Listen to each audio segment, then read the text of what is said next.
may soon be easier to get medical marijuana in Ohio and easier for grocery stores and restaurants to give food to the needy. The Ohio Senate is set to have first hearings on a set of new bills that was just introduced. But as David Winter shows us, the State House is basically doing nothing, gridlocked in a political quagmire. And it's my privilege to turn this gavel over to you. When the gavel was passed earlier this month to Republican moderate Jason Stephens, it was passed with a gasp. A majority of Republicans backed more conservative Derek Merrin to lead the party, but Democrats joined moderate Republicans to elect Stephens. Now the House is doing virtually nothing because there's disagreement over who can do things like select committee chairs. The Senate is called to order. The Senate is already considering 21 bills. Steve Huffman's proposed bill would decrease regulations for the growing and selling of medical marijuana.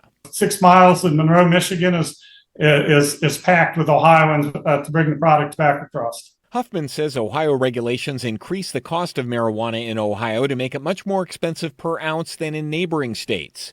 He says it's forcing potentially risky practices like crossing state lines with the drug and home grow operations. Your neighbor kid may come over and steal one. You may sell one for to some friends, and so it will be truly widely available, but truly not regulated and most likely not taxed in the way it should be. Senator Steve Wilson introduced a bill that would change the Good Samaritan laws to include allowing businesses to donate food that's past its sell-by date.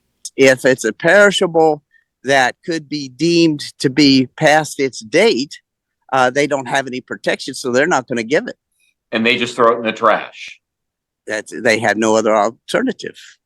He also wants to force schools to teach capitalism in financial literacy courses. Were you afraid that these teachers were teaching communism and socialism in financial literacy?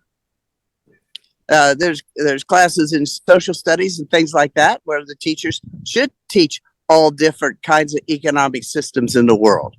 But it's not in financial literacy because our system is capitalism.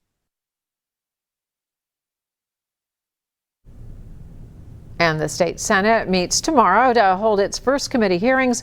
No word on when the House will resolve its issues and assign committee chairs.